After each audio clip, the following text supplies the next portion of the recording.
ቸር አገልጋይ ማነው ለንጉሥ የታመነ መክሊቱን ያልቀበረ አትርፎ የከበረ። እሺ ለሙካ ሰላም በይንና ወንድና ሴት ከይቅርታ ለሙካ የት ናት ነው ሴት ናት ማለት ነው። ሰላም ናችሁ? እግዚአብሔር ይመስገን። እንዴት ነሽ? ምን ነበር? እዛው ከመኩ ጋር ባለፈው ራሱ እዛው ላይ ነው ኔትወርክ ተቋርጦብኝ ዮሐንስ 6 ጥያቄ ያለኝና አሁን ዮሐንስ ያስረዳ ጥያቄሽን መልስ አላገኘሽ? ዮሐንስ ያስረዳ እኔ ያስኩት ነጥብ አለና 47 ላይ ምን ይላል? እውነት እውነት እላችኋለሁ በእኔ የሚያምን የዘላለም ሕይወት አለው ይላል። ታዲያ እሱ አላብራራም ይሆድ?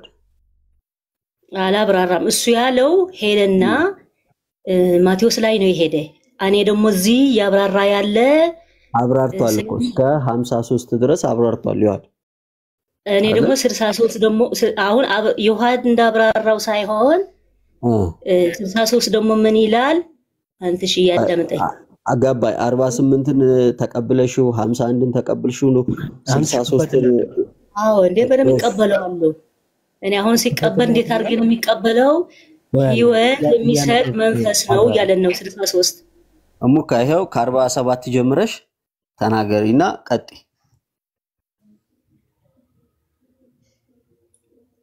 በቃ እዚህ ያወራ ያለ የሚበላ ነገር እንዳልሆነ በእምነት አሁን ይህ ስጋዬ ነው ሲል እምነት ነው የሚል ነው ያለ። እኔ ማቴዎስ ላይ ምን ሄደው እዚህ ዮሐንስ ጋር ጨርሽ። እሙዬ ማቴዎስ ጋር እዚህ ዮሐንስ ጋር እዚህ ጨርሽ። እሺ ዮሐንስ ስላልሽ እዛ ከጥቅስ ከምትሄጂ እዚህ ላይ ያለውን እስከ 63 አይደል ያልሽው? እስከ 63 ድረስ አብራሪውና ከዛ በኋላ መልስ ይሰጥሻል። ችግር የለውም። አብራሪው አሁን ከ47 ጀምሮ አብራሪው። እሺ 47 ምን ይለናል? እውነት እውነት እላችኋለሁ በእኔ የሚያምን የዘላለም ሕይወት አለው ይለናል። የኔ የሕይወት እንጀራ እኔ ነኝ። አባታችን በምድረ በዳ መና እንደበሉ መቱም ይላል። ሰው ከእርሱ በልቶ እንዳይሞት ከሰማይ ይህ የወረደ እንጀራ ይህ ነው ይለናል። ስለዚህ እዚህ ጋር ያብራራን ያለ እዚህ ጋር ወደ አፍ የሚገባ ነገር አይደለም፣ እምነት ነው እያልኩ ነው። አንተ ሽዬ የቱጋ ነው እምነት ነው የሚለው? እምነት ነው የሚለው ደግሞ 63 ምን ይላል መሰለ? 63 ምን ይላል? ሕይወት የሚሰጥ መንፈስ ነው። ስለዚህ ተሰቅሎልኛል ለኔ ነው ብለህ በመታረገው መንፈስ ነው እንጂ ስጋ ምንም አይጠቅምም ይለናል። ስጋ ምንም አይጠቅምም። እኔ የሚነግራችሁ ቃል መንፈስ ሕይወት ነው ይያለን ነው። ለሙ አንዴ ስጋ የተባለው የማስጋ ነው? ያው በእምነት የምናረገው የሱ ስጋ የክርስቶስ ስጋ እንደ የክርስቶስ ነው። የማስጋ ለታዲያ ኦኬ የክርስቶስ ስጋ ነው የማይጠቅመው? አይደለም እነሱ የበሉት በዛን ጊዜ የሰጣቸው እኮ የተከተሉት የበሉት ስጋ እሱ አይደለም እያላቸው ነው። ምንድነው ታዲያ? መንፈስ ነው። የቱ ጋር ነው ስጋ የበሉት? እነሱ ተከተሉት የሄዱ እኮ ከ36 እናነበቡ እኮ ተከተሉት ሲሄዱ ስጋ በሉ። ያው የሰጣቸው ምግብ አለ አይደለም? እነሱ እሱ አይደለም የሚጠቅመው። የሰጣቸው ምግብ እስቲ ስጋ የሰጣቸውን አሳይ። 63 ከ28 ጀምረህ ማንበብ ትችላለህ። ምንድነው አሁን እያልኩ ያለው ታውቃለህ? ዮሐንስ ጋር የሚበላ ነገር አይደለም እያልኩ ነው። አንዴ ቆይ አንደኛ ምንድነው ምናምን የሚለውን ቋንቋውን አስተካኪና በስርዓት አውሪ። ሲቀጥል ንጽጽር የነበረው ቅድም ስንመልስ ነበር ስናወራ ነበር። እስራኤላውያን እነዚህ አይሁድ ቀርበው ምልክት አድርግልን አሉት።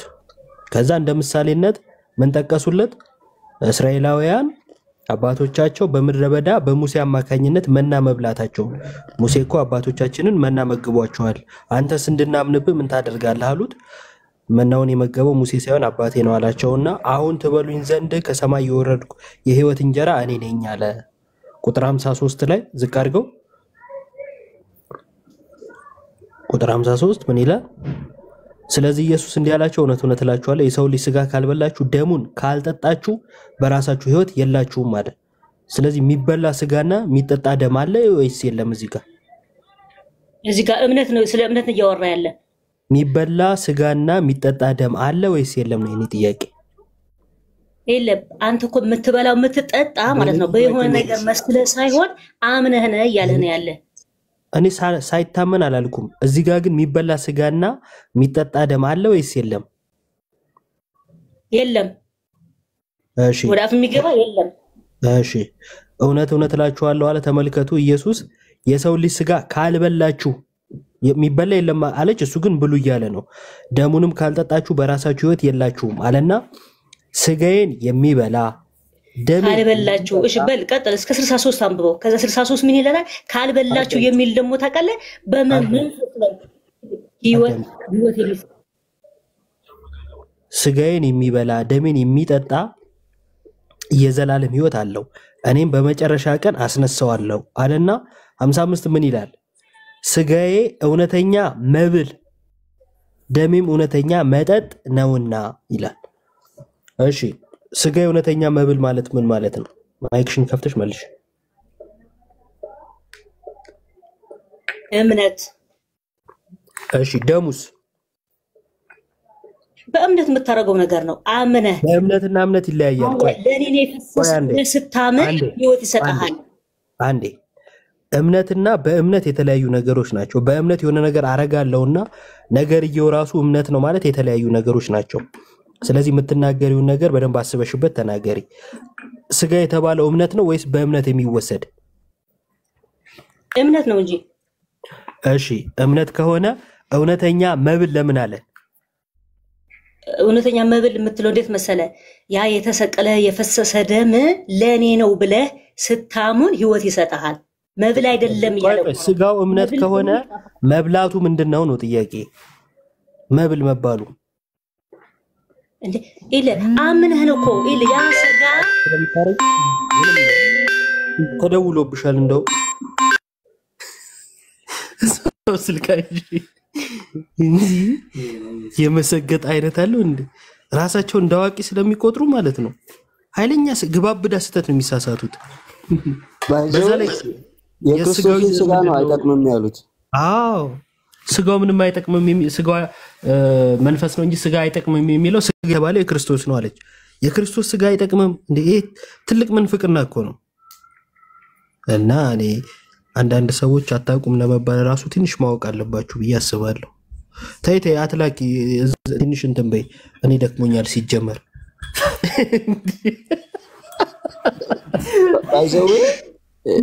ይሄ እምነት ከሆነ ማለት ነው በምድረ በዳ የተበላው መና ራሱ እምነት ነው ማለት ነው። ጭራሽም ምግብ አይደለም።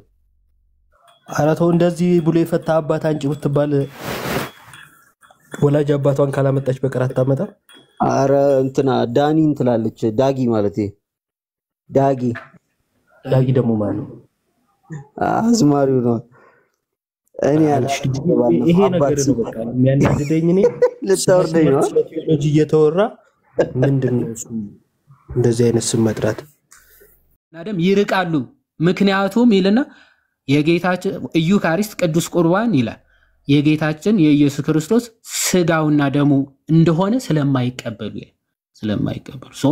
ቅዱስ አግናጢዮስ ስጋና ደሙ ብሎ ነው የሚገልጸው። ስጋና ደሙ ነው ኢዩካሪስት ብሎ ነው የሚናገረው። ይሄንን የማይቀበሉ መናፍቃን ደግሞ እየተከራከሩ በክርክሮቻቸው መሃል ይሞታሉ ይጠፋሉ ብሎ ነው የሚናገረው። በክርክሮቻቸው መሃል ስጋው አይደለም እያሉ እየተከራከሩ በክርክሮቻቸው መሃል ይሞታሉ ይጠፋሉ ብሎ በግልጽ ይናገር። የዮሐንስ ወንጌል ምዕራፍ 6 የዮሐንስ ወንጌላዊ የሱ ተማሪ ማለት እንግዲህ እሱ ከተረዳው ውጪ አይ እኔ ላብራራለህ ብትለይ ማይ ብራዘር ዳሪያዝ ነው ያለው። እንደዛ ነው ልንል ምንችለው ነው። ያ ከዚህ አንፃር የሚታይ ነው። ምናልባት መኩ ምናምን ቀጥሉ ቅድም ሐሳብ ልሰጥ ማለት ከየትኛው ወገን ነው እሱ? ከተመለሱት ወገን ነው ከሐዋርያት ወገን? ማለት ሐዋርያት በቃ አሜን ብሎ ተቀብሎ ትምህርቱን አሜን ብሎ ተቀበሉ። ከዛ በኋላ ይሄው በማቴዎስ ወንጌል ላይ የመጣ ከእርሱም ከጽዋው ምን አደረጉ? ደሙን ጠጡ። ከዛ ህብስቱን ደግሞ ባርኮ ቆርሶ ሲሰጠው ስጋዬ አለ።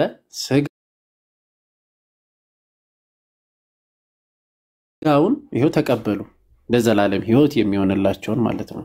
አንተ ከሐዋርያት ወገን ጸንተ ትቆማለህ ትምህርቱን ተቀብለ፣ ወይስ ደግሞ አንተ ልክ እንደ አይሁዶች ተከራክረ ከብዶ ወደ ኋላ ትመለሳለህ? ከየትኛው ወገን ኢትዮ?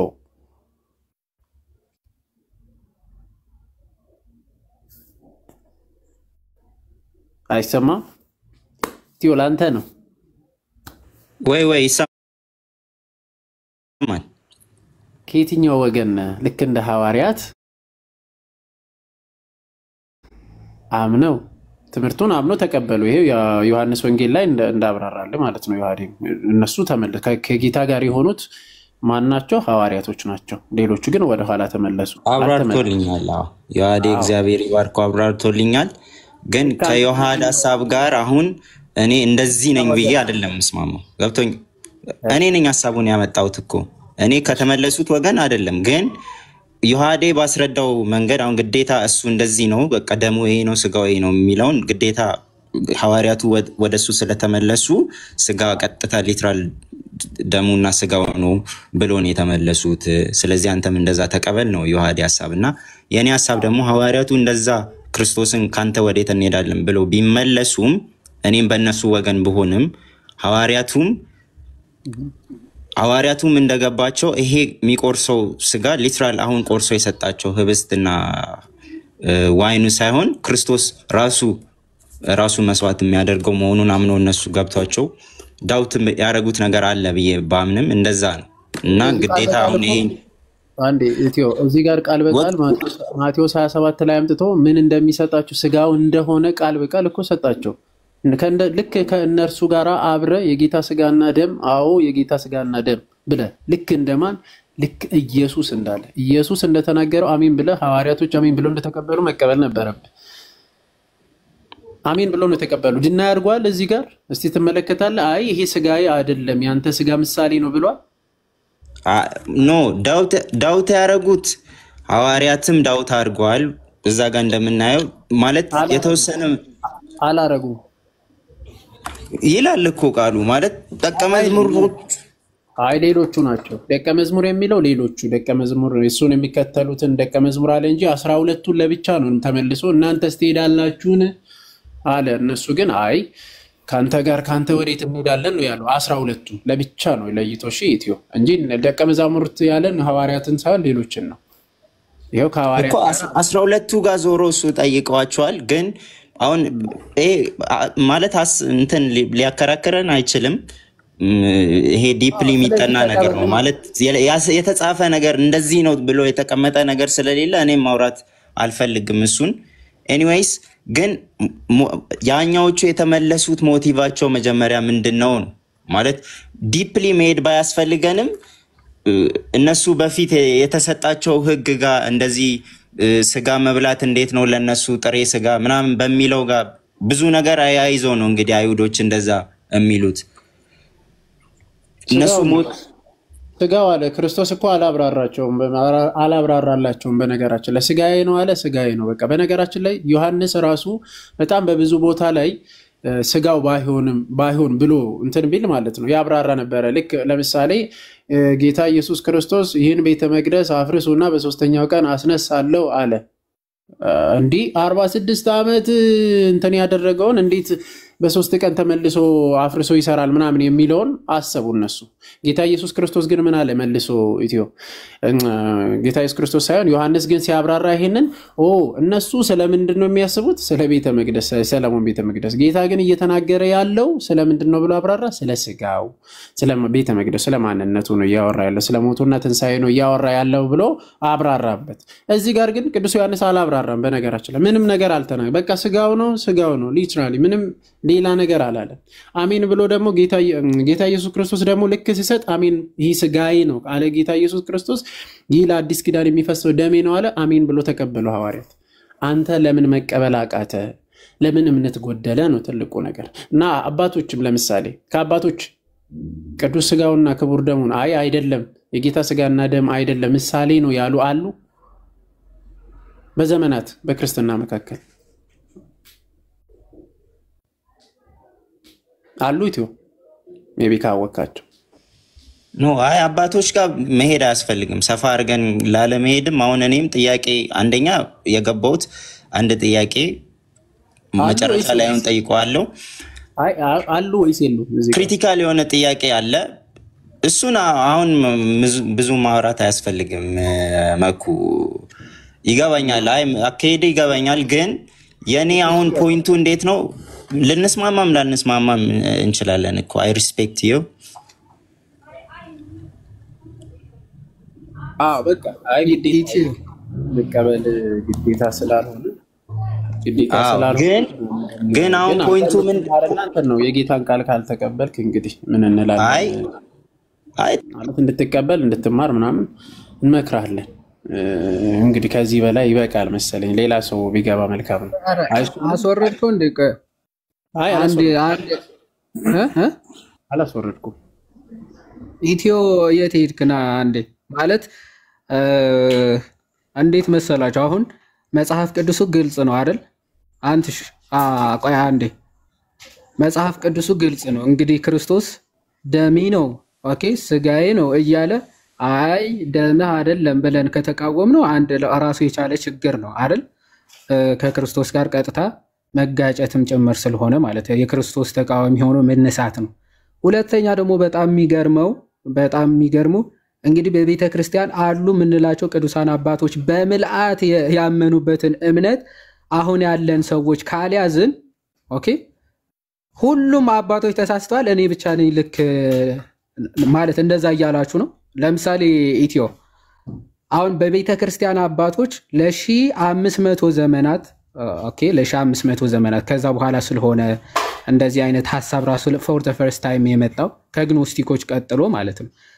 አሁን በቤተ ክርስቲያን ታሪክ ለ1500 ዓመታት የነበሩ አባቶች በሙሉ ተሳስተዋል ብለህ ታምናለህ?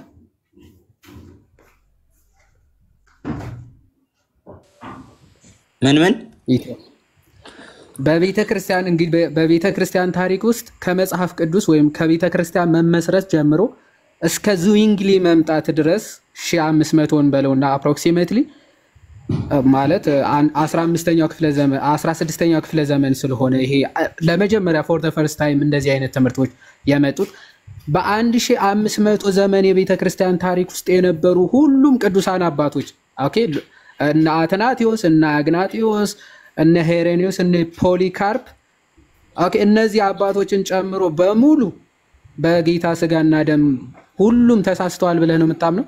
ሁሉም ስህተት ናቸው? ከዛ ዝም ሊመጣው ነው ትክክለኛ እንደዛ እንደማልል ነው። እንደዛ አልልም፣ ተሳስተዋል አልልም። ግን እምቀበለው ያው የኔን እምነት ታውቀዋለህ እኮ ዮሐዴ።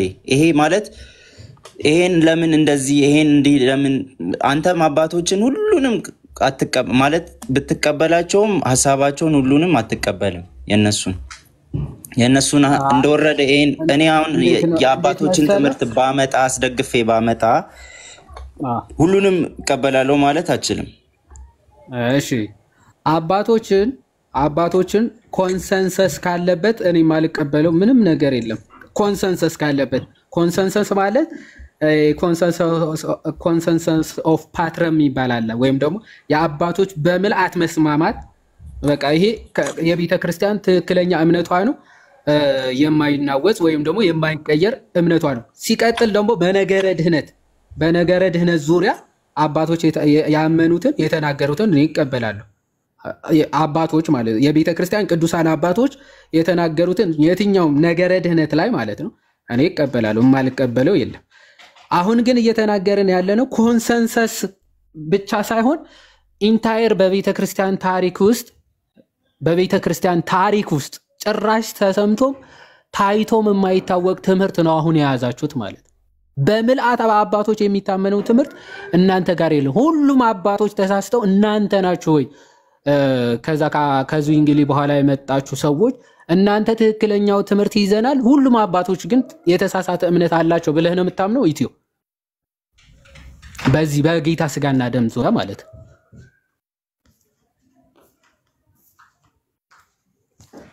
ሶሪ ሚት ነኝ።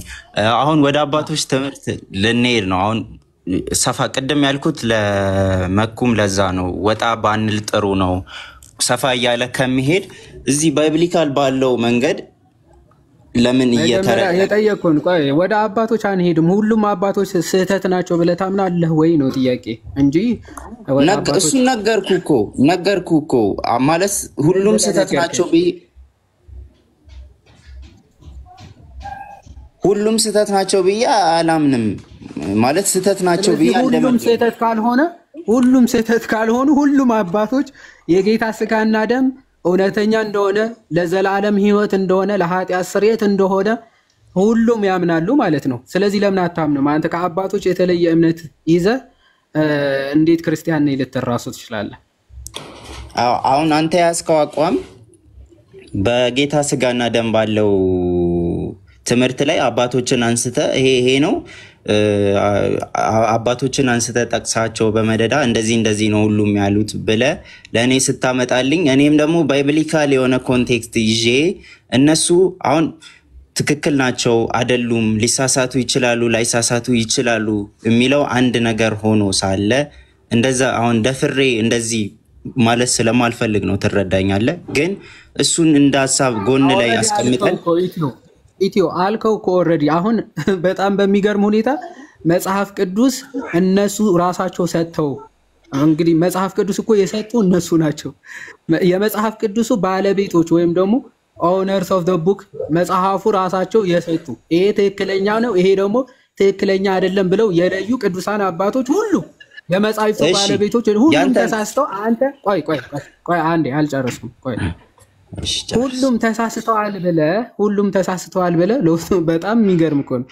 አንተ መጽሐፉን የማታውቀው ወይም ደግሞ ዙዊንግሊ ራሱ ማለት ነው የዚህ ሐሳብ ጀማሪ ዙዊንግሊ እነሱ የሰጡትን መጽሐፍ እኔ በራሴ ተርጉሜ እናንተ አልተረዳችሁትም መጽሐፉ ብሎ እነሱን ሁሉ ውድቅ አድርጎ የራሱ መረዳት ሲሰጥ እንዴት ዙዊንግሊ የተባለ አንድ ተራ ግለሰብ ተቀብለ በቤተ ክርስቲያን ቅዱሳን የተባሉ በእምነታቸው የተመሰከረላቸው መጽሐፍ ቅዱስን መቀነን ራሱ ኦቶሪቲ ያላቸው እነ ጎርጎሪዮስ እነ አትናቴዎስ እነ አግናጢዮስ እነ ፖሊካርፕ እነ ሄሬኒዮስ እነዚህ ሁሉ አባቶች ስህተት ናቸው ብለ አንድ ተራ እዚህ ገባ የማይባል ሰው ለዛውም ዝሙትን የሚፈቅድ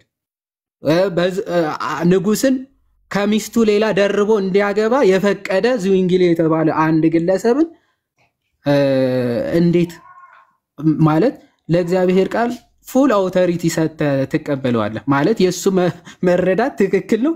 ሁሉም በቅድስና የነበሩ መጽሐፍ ቅዱስ የቀነኑ አባቶች ደግሞ ሁሉም ተሳስተዋል ብለ እንዴት ልትናገርስ እንዴትስ ልትቀበለው ቻልክ? እሺ አሁን ይሄን ጥያቄ ማለት ከመመለሴ በፊት ያንተን አቋም ስለማላውቅ አሁን ቤተክርስቲያን ትሳሳታለች ብለህ ታምናለህ አንተ?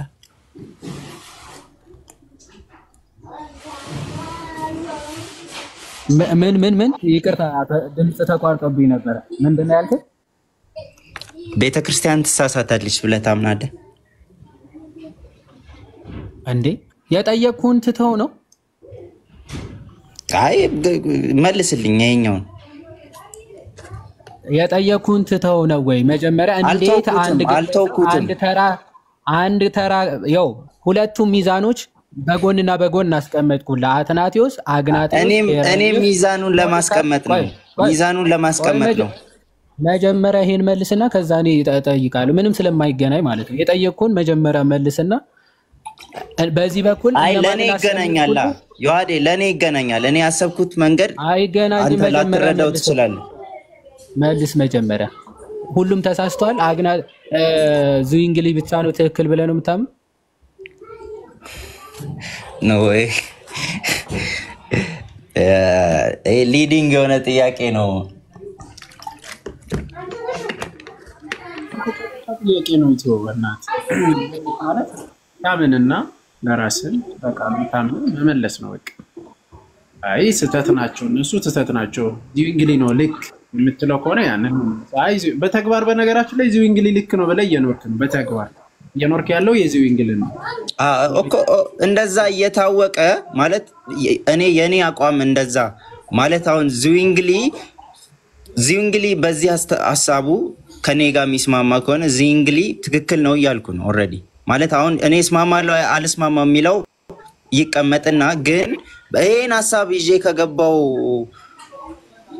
ይሄን ሐሳብ አንዴ አይቲዮ በቃ ጥሩ ዚዊንግሊ ልክ ነው ካልክ እነዛ አባቶች ከ1500 ዓመታት በሙሉ የነበሩ አባቶች ስህተት ነው እያልክ ነው ማለት ነው በሌላ አባባል አይደል? ኖ አላልኩም። ይሄን እኮ ቀድሜ ተናገርኩ። እኔ ወደ አባቶች ስንሄድ የአባቶች ሌላ ኬዝ ሆኖ ሊነሳ ይችላል። ግን አሁን እሱን ከማንሳት ይቀር እሱ ይቀመጥ። አንዴ አባቶች ደረጃ ማለት የትኛውም አባት በቅዱስ ቁርባን ዙሪያ የትኛውም አባት እንደዚህ ዊንግሊ አይነት ያስተማረ አባት አለ? እሱን ሙሉ ለሙሉ አልደረስኩባቸውም አባቶች ላይ እርግጠኛ አይደለሁም። በነገራችን ላይ እንደዚህ ዊንግሊ ያስተማረ አንድም አባት የለም። ሲምቦል ነው ብሎ እንደዚህ ዊንግሊ ያስተማረ አባትም የለም። እና ኖር ላይ ኖር ይችላል እሱን ፉሊ የለም። ከመናፍቃኖች አሉ። ለምሳሌ ከመናፍቃን የተባሉት ኢራኔስ ተሰጥበት የነበረ ሰከንድ ሴንቸሪ ውስጥ የነበሩት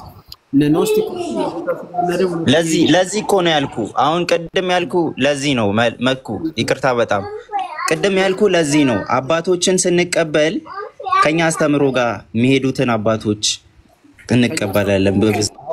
ከእናንተ አስተምሮት ጋር የሚሄዱትን አባቶችን ነው የምትቀበሉት። የራሳችሁን አበጅታችሁ የአባቶችን ትምህርት ሳይሆን እናንተ ካበጃችሁ በኋላ አስተምሮት ከእናንተ ጋር እኩል የሆኑትን ነው የምትቀበሉት ማለት ነው።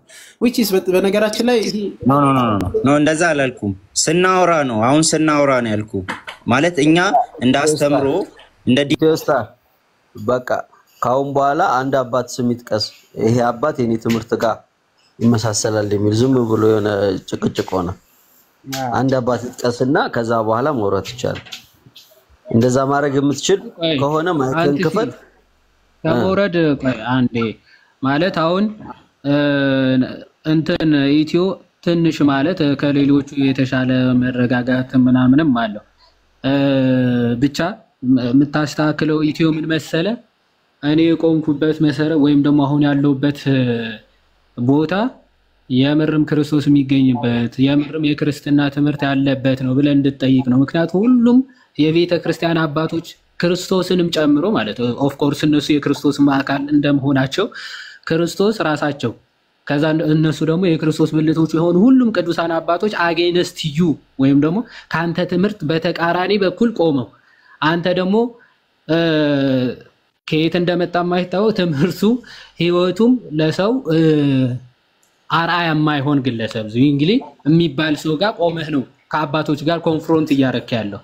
ስለዚህ አንተ ከማን ጋር ማለት ከማን ጋር ነው የቆምኩት ብለህ እንድታስተውልና እንድትረዳ ነው። የትኛውም የቤተ ክርስቲያን አባት በነገረ ድህነት ዙሪያ ማለት ነው ከሳተ ሲጀመር ቅዱስ አባትም አይባልም። ኦኬ የቤተ ክርስቲያን አባትም ተብሎ አይጠራም። በነገረ ድህነትና በመሰረተ ትምህርት ከካደ ማለት ከወጣ እነዚህ ሁሉ አባቶች ለክርስትናቸው የተጋደሉ ዋይዞ እንዲሁ ዝም ብለን እንደ ተራ ምናያቸው አይደለም። የእንትን የኒቂያ ጉባኤን የተመለከተና የነሱ ታሪክ ያጠና ሰው ዋይዞ እንዲቀለል አድርጎ አይናገራቸውም። አባቶችን እንዲሁ የሆነ ቀለል ያለ ህይወት እንደው አባቶች ሲባል ቀለል አድርገው የሚመለከቱ ሰዎች አሉ። በነገራችን ላይ እጅና እግር የሌላቸው ለክርስትና ሲሉ ማለት ነው እጅና እግር የሌላቸው አባቶች አሉ በቅድስናቸው ግን እንደዛ ሆነው እግዚአብሔርን ሳያማርሩ እግዚአብሔርን ሳያመሰግኑ የነበሩ ከዛ እዛ ጉባኤ ላይ ተገኝተው አሪዮስን የረቱ ቅዱሳን አባቶች አሉ። ይህን ያክል ለክርስትናቸው የታመኑ ቅዱሳን አባቶች ማለት ከመንበረ ጵጵስናቸው ለ5 ጊዜ ተሰደው ክርስትናን የጠበቁ እንደውም እነ ቅዱስ ጎርጎርዮስ ዘንዚናዙ ፒላር ኦፍ ዘ ቸርች የሚሏቸው እነ ቅዱስ አትናቴዎስ ፒላር ኦፍ ዘ ቸርች የቤተ ክርስቲያን አምድ መሰረት ምሰሶ ብለው የሚጠሩት አትናቴዎስ ኦኬ ከነዚህ ተቃራኒ ቆመሃል ስትባል ሰው ካልደነገጠ ስፒሪቱ በጣም ሊጠራጠርና ሊጠይቅ ያስፈልገዋል ኦኬ ፒላርስ ኦፍ ዘ ቸርች የተባሉት እነ ቅዱስ አትናቴዎስ እነ ቅዱስ አግናጤዎስ ለአናብስት እንግዲህ ሌኦፓርድስ ይሏቸዋል አውሬዎች ናቸው አውሬ የሆኑ አናብስት ተወርውሮ ሊሰጥ ከነበረበት ኢግናቲዮስ ኦፍ አንቲዮክ አይደል ከአንጾኪያ ወደ ሮም ሲወስዱት የክርስቲያኖች በሙሉ እንደው የሮማ ወታደሮች እንዲያስፈቱት ሲለምኑ ይሄንን በረከት እንዳታስመልጡ ይሄንን ጸጋ የአባቶችን የሰማዕትነት ክብር እንዳታስመልጡኝ ብሎ ሰማዕትነትን የተመኘ ታላቅ አባት በሞቱ ሰዓት ደግሞ ክርስቲያኖች ተሰብስበው ሲጸልዩ በመካከላቸው ተገኝቶ ያበረታ ታላቅ አባት አግናጢዮስ ስንና ፖሊካርፕ በእርጅናው እንደው ክርስቶስን ካድና በሀብት በዝና ኑር እንፈቅድልሃለን አሉት እና አረ በእሳት አንድዱኝ አቃጥሉኝ ለ30 ደቂቃ ግፋ ቢል የሚያቃጠለ እሳት ፈርቼ የዘላለም እሳትን በፍጹም ምን አልልም ኦኬ አልክድም ጌታዬ እስካሁን እስካለሁበት እድሜ ድረስ ያልተወኝ አምላክ ያልተወኝ ጌታ ለዚህ እሳት ብዬ አልተውም ብሎ እስከ እሳት መቃጠል የደረሰ ቅዱስ አባት ፖሊካርፕ ማለት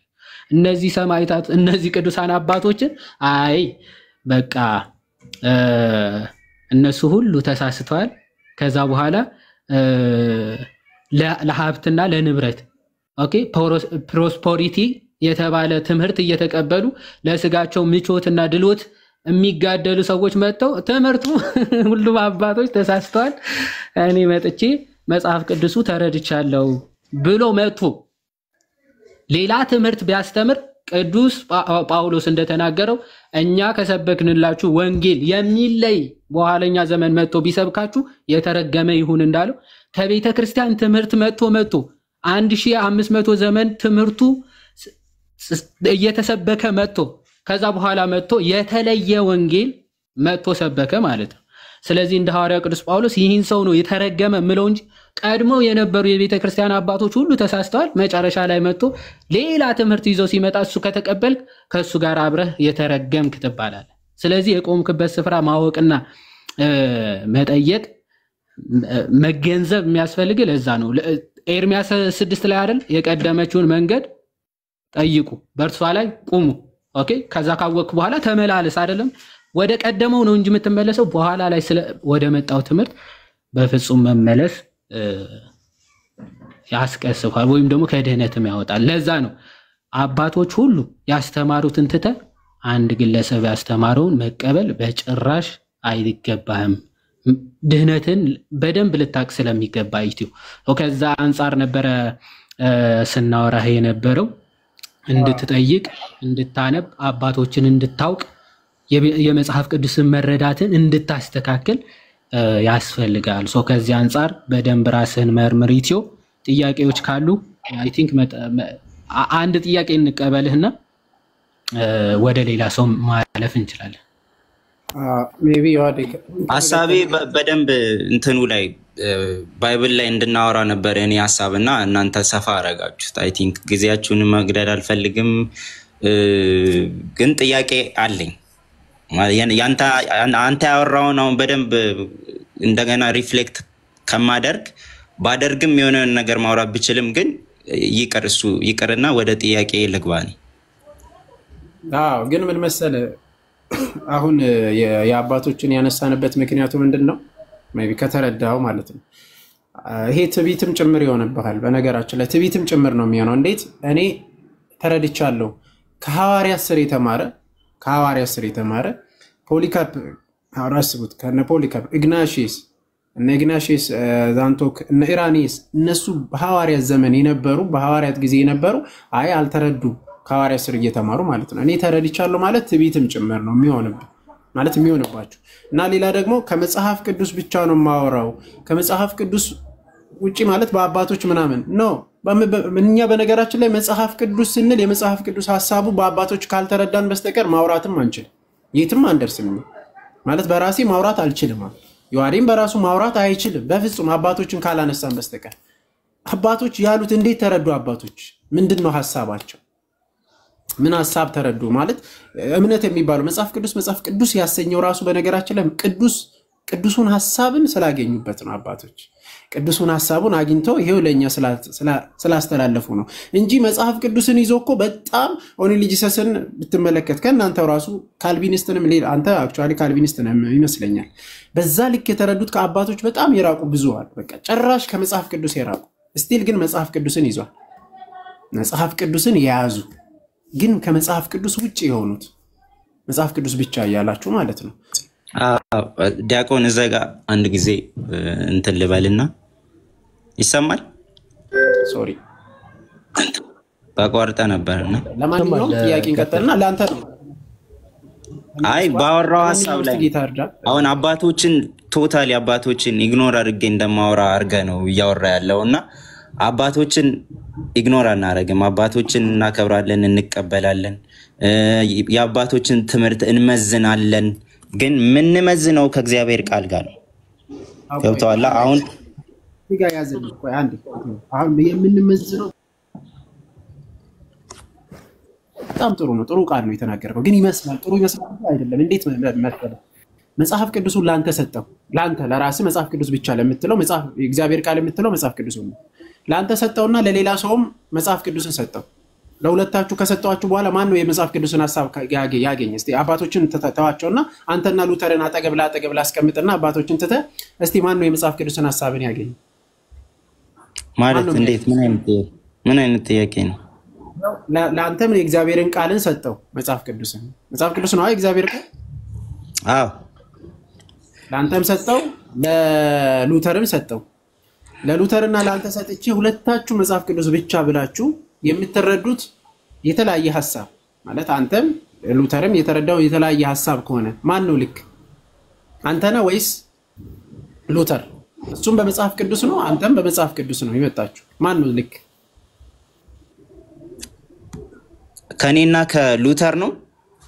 አንተና ከሉተር ወይም ሌላ ጴንጤ ካንተ ከምታምነው እሺ ሉተራን ውስጥ ካሉት ከመካነ ኢየሱስ ልበል ማን ነው ልክ?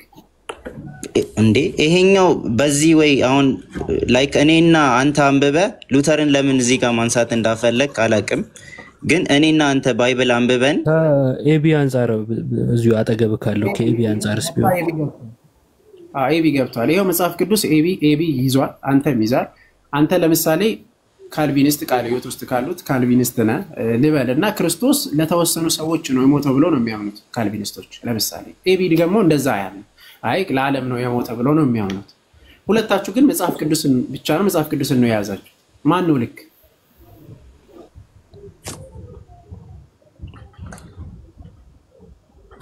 ማለት እንደዚህ ምን አይነት ጥያቄ ነው? ማለት መጽሐፍ ቅዱስ ሁለታችንም ይዘን መጽሐፍ ቅዱስን አንተ ምትር የሰው አሁን ገብቶኛል እኮ አካሄደ ገብቶኛል። ቶታሊ አይ አንደርስታንድ ዩ። መጽሐፍ ቅዱስ አንብቦ አንድ ሰው የተረዳበት መንገድ እንደዚህ ነው ከተባለ አባቶችን ደግሞ መለስ ብለን እናያለን። አይ ቶታሊ አግሪ፣ በዛ አግሪ ያረጋል። እንደዛ አይደለም። ግን የመኩ ጥያቄ የጠየቀ ምን መሰለ? አንተ መጽሐፍ ቅዱስ ይዘ የኔ መረዳት ኢየሱስ ለዓለም አልሞተም፣ የሞተው ቀድሞ ለተወሰነባቸው ለጥቂቶች። አሁን ስንት ነገር ነው እየተነሳ ያለው ማለት በመሀል የሆነ ነገር እየተነሳ ወደ ሌላ ነገር ምን እንድትረዳ ተፈልጎ እንደሆነ በቃ እንንገርና ወይ እኔ መረዳት ያለብኝን ተረዳው እኮ። አሁን ዲያቆን መኩ አግኝቶኛል ማለት እኔ ሁለት ሰው ባጭሩ መጽሐፍ ቅዱስ ላይ የራሳችሁን መረዳት ጭናችሁ ከዛ መጽሐፍ ቅዱስ እንዲያወራል ትላላችሁ ነው መደምደሚያው። ግን ደግሞ 46000 ቦታ ናችሁ ያላችሁት። 46000ም የየራሱን እምነት ይይዝና መጽሐፍ ቅዱስ እንዲህ ይላል፣ መጽሐፍ ቅዱስ እንዲህ ነው የሚያስተምረው ይላል። ትክክለኛው ማን ነው? ትክክለኛ ማን እንደሆነስ በምን አወቅ? እንድታስበው ማለት እንድታጠናው ነው፣ ሌላ ነገር የለው። በቂ መሰለኝ ካንተ ጋር። አዎ አጠናዋለሁ። ቴንክ ዩ ኢዮባ። በመሃል ገብተህ ብታፈነኝም እሺ ቴንክ ዩ።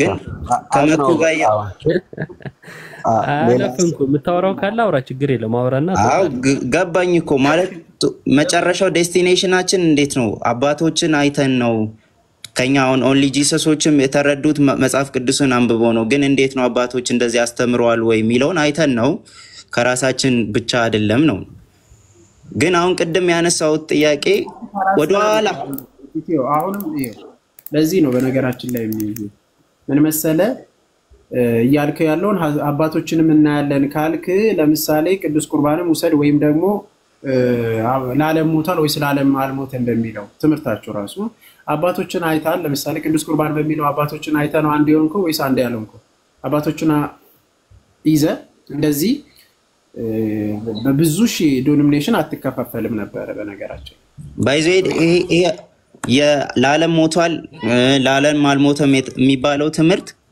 ኦሬዲ እኛ ጋር ብቻ ሳይሆን እናንተም ጋር ያለ ክርክር ነው እሱ ማንሳት ምንም አያስፈልግም ለዓለም ሞቷል አልሞተም እኛ ይበቃል ማለት እሱ ማንሳት አልፈልግም ለምን እኔ ክርክር እንዲሆን ጭቅጭቅ እንዲሆን ስለማልፈልግ ነው ማለት ይኖራል ግን አንሳው አውርተዋል አንዴ አንሳው አሁን ቀሲስ ዲበኩሉና እዚህ ጋር ሲከራከሩ ብዙ ጊዜ የምናየው ቀሲስ ዲበኩሉና እነ ሌሎች ግሩፖች የሚያነሱት ሐሳብ አለና በዛ ሐሳብ ማለት የግለሰብ ሊሆን ይችላል ሜቢ እንደዛ ልትሉት ይችላል ችግር የለም የትኛው ግሩፕ ነው ኢየሱስ ለዓለም አልሞተም ያለው ኢየሱስ ለዓለም ሞቷል የሚለው ግሩፕ አለ ከሁለቱ ይሄ ነው ብዬ ለዓለም አልሞተም የሚለው የትኛው ነው እኮ አሉ ሁለቱ ብቻ አሉ ይሄ አንዱ ግሩፕ የቱ ጋር እንደሚኖር ይኖራል ብቻ እሱ ይሄ ነው ብዬ አልጠቅስም እና ወዳጄ ጥቀስ ኤኒዌይስ እኔ አሁን ቆይ አንዴ እየዋሸ ነው እንደዛ የሚባል ነገር የለም እንደዛ አይነት ክርክርም አልተነሳም መጀመሪያ ሐሳቡን መረዳት ነው ሳትረዳ እንደው ይሄ ያጥፍቶ ጠፊ አካሄድ አልሸባብ ይመስል አንተ ካበቃለ በቃ እኔ ካበቃልኝ አንተም ያበቃል አይነት ነገር ማለት ነው ኖ እኔ ያሰብኩት በአንድ ሐሳብ ላይ እናንተ ጋር ይሄ ልዩነት አለ ስትባሉ እናንተም ጋር አለ አይነት ነገር ማለት ነው አንተው ስትባል የሌለ ነገር ታወራለህ የክርክሩ መነሻም እሱ አይደለም ሐሳቡም እንደዛ አይደለም ለማንኛውም ግን በቂ ነው ለዛሬ እናመሰግናለን ውሸት ነው ይሄ እንደዛ አይነት ነገር አልተነሳም ለማንኛውም እሺ ጋይስ ዮባ ሜቢ ሲፈልገው ነው ያስገባው ኤቢንና ያጥራልን አንዳንድ ነገሮችን እንጠይቀውና እንዲያጠራልን ይፈልጋለሁ በጣም የተምታታ ነገሮች አሉ ኤቢኮ ቢሮ ነው ያለውና እሱ ሲጠይቅ ይወጣል ሲጠይቅ ቢሮ ነው የሚሆነው አይመቸውም ብዙ የሱ ቢሮ እንትን ባልከኒ ሰፊ ነው ለዛ ነው በመስኮት ወጣ ገባ ይላል ለነኮ ነው አረ ኤቢ ለማንኛውም ፎርዚሴ ጫዋታ ነው ግን እውነት በጣም የተምታታ ነገር በጣም ብዙ ስላለ አሁን ትናንትና ያየን የነበረ ትናንትና ከትናንት ወዲያ ቃሌ ጋር ስናየው የነበረ ኤቢ ጋር ያለ ሌሎች ጋር ያለው በጣም የተለያየ ሆነብኝና አንድ በአንድ ቢመልሱልን መልካም ነው እኔ ሊስት አድርጌ ቢይዝና ቋሚ የሆነ ይሄ ነው ትምህርታችን ቢሉን በጣም መልካም ነው በማስረጃ ማለት ነው ራሱ ገባ ብሎ ሲታወቅ ትልቅ ሰው መሰላ አንቱ አልከው ማ ኤቢ ነው እንደ ካሊ ልክላለሁ ብሎ ነበር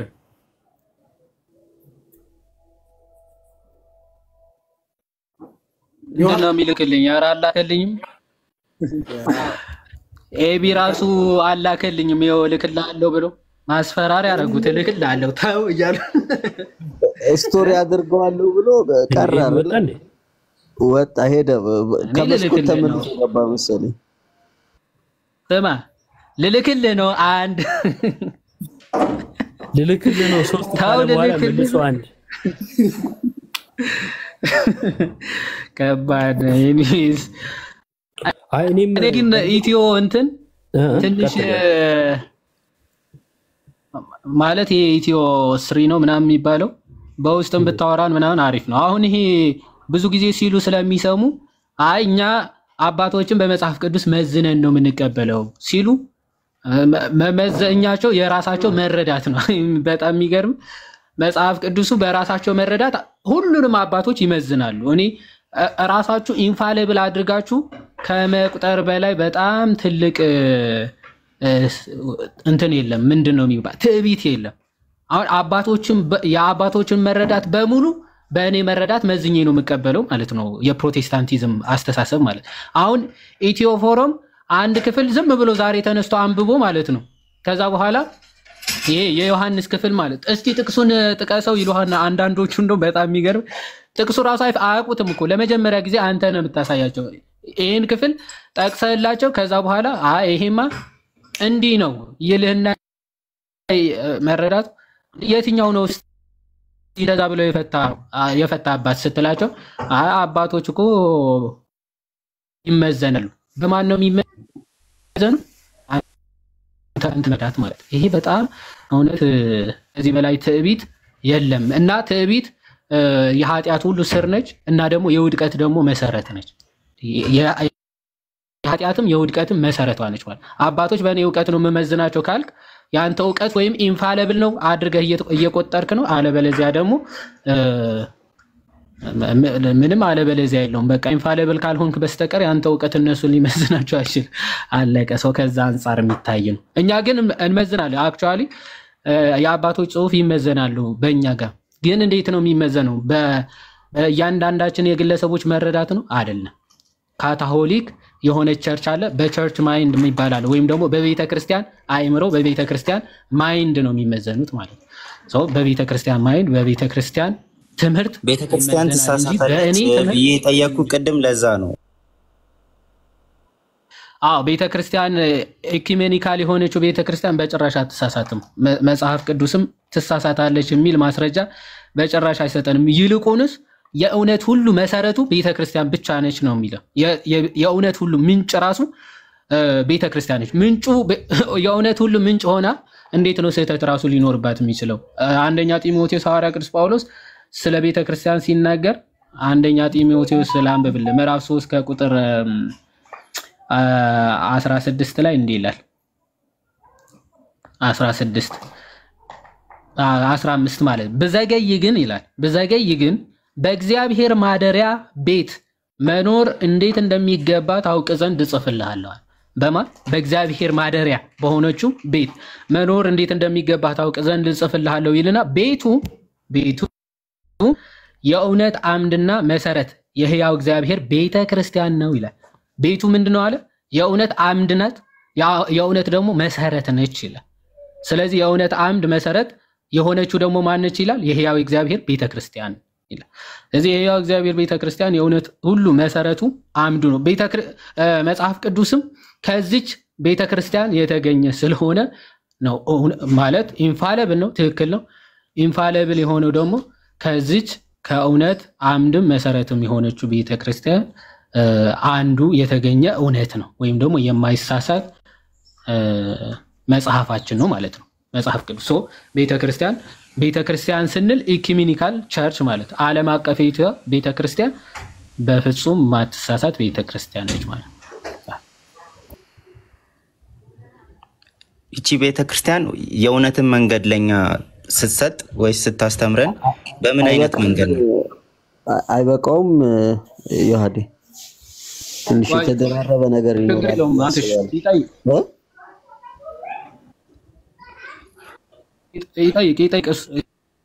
ይጠይቅ ችግር የለውም። እችን ያጥራትና ከዛ እንጨርሳለን።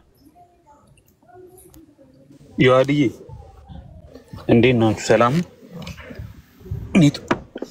ይሰማል? ሄሎ ይሰማል። ሰላም እንዴ ኤቢ አንተ እንዴ ይሰማል? ቢሮኝ ነውና እኔ ነኝ። አዎ እኔ ሰማ በሌለውበት ረገጣችሁ። አረ ረገጡ እኮ ነው ራሱ ከበደኝ። አረ በፍጹም ቃሌና ኤቢ አንድ ቸርች ናቸው ብዬ ማሳመን ከበደኝ ራሱ ሰው። እነሱ ራሱ ማቻምኑና ነው አንተ የምታሳየው ቀልደኛ እንዴ።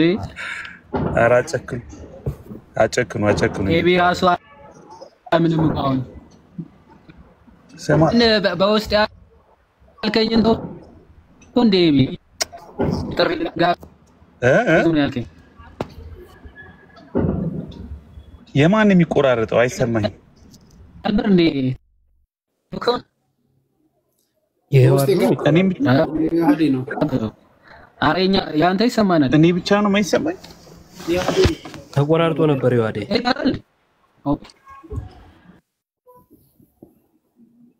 ይዋዴ ትንሽ ተቆራርጧል።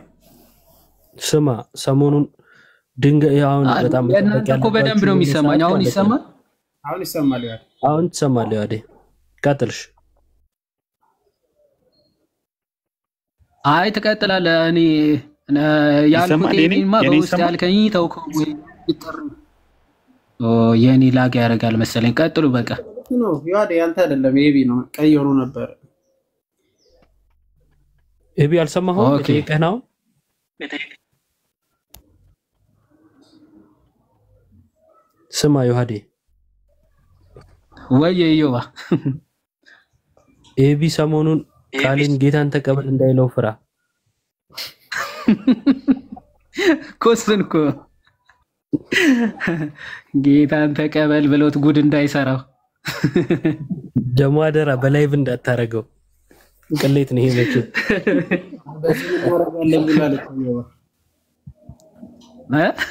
ለዙም ነው የምናረገው። ስለ ቅዱስ ቁርባን ብሎኝ በቃ እኔ ከስቅል ሙታረበ ላይ ባርጉኛ ምንድን ጠይቅ ብዬው ነበር ኮሜንት ላይ እንዴ በአካል ይደባደቡ እንዴ? ኤቢ ተመለስክ? አይ ወጣ። ኧረ ወረደ። ጋይስ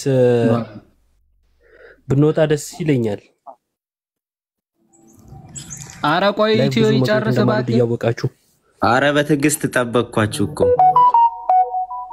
አንዴ የኢትዮን እንጨርሳት። እውነት ለመናገር ዮሐድ ጋር ሲሆን ነው አንተ ትዕግስት የሚመጣው። እኔ ጋር ሲሆን ቶሎ ነው የምትናደደው። ምንድነው ችግር? ኧረ ኢዮብ አንተ ትቆጣለህ። ምንድነው?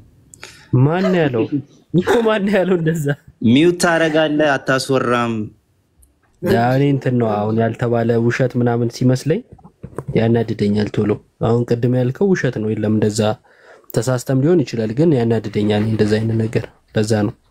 ኤኒዌይስ በቃ ያለፈው አልፏል። አሁን ከመጽሐፍ ቅዱስ አንድ ክፍል እናንብብና ጥያቄ አንስቼ ትመልሳላችሁ። ካልተመለሰም መውጣት ይቻላል።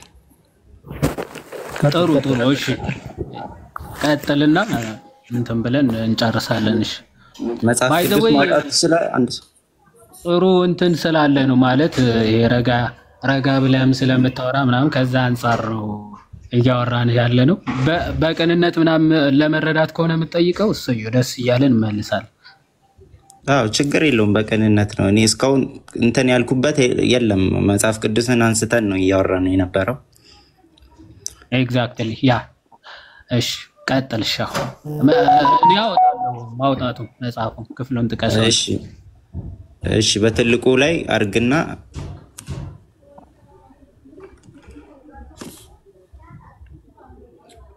ያው ተከፍቶላል። ጥቅሱን ንገረው።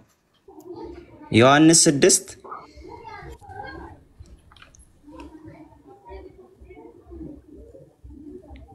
አንዴ አንተ ሼት ይዝግ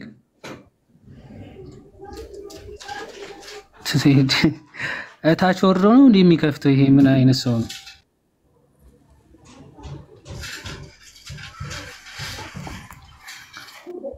ምን እሺ ማን የፈጠፈጠ ይባካል ራሱ። አረ ሞዴሬተሮች ትለያለህ። ምን ተፈጥሮ ነው አንዴ? አረ ሰው አውርዶኝ ነው ቀለቡሽ እንጂ አረ በለ ማይኩ ኮነ አሰፋለሁ ብላ ራሱም ወረደ እኮ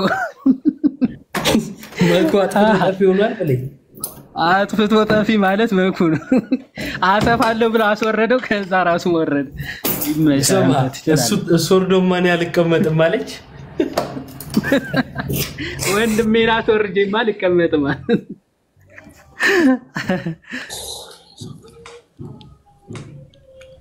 እሺ ኢትዮ ቀጥል።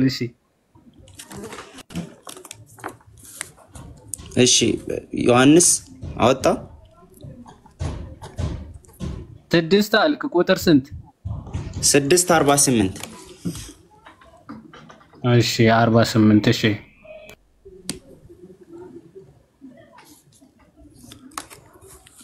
እሺ እናንብበው። አንብበው። አንብብና ጥያቄን ቀጥል፣ አቅርብ እስኪ። አንድ ሰው ቢያነብልኝ ደስ ይለኛል። እሺ የህይወት እንጀራ እኔ ነኝ።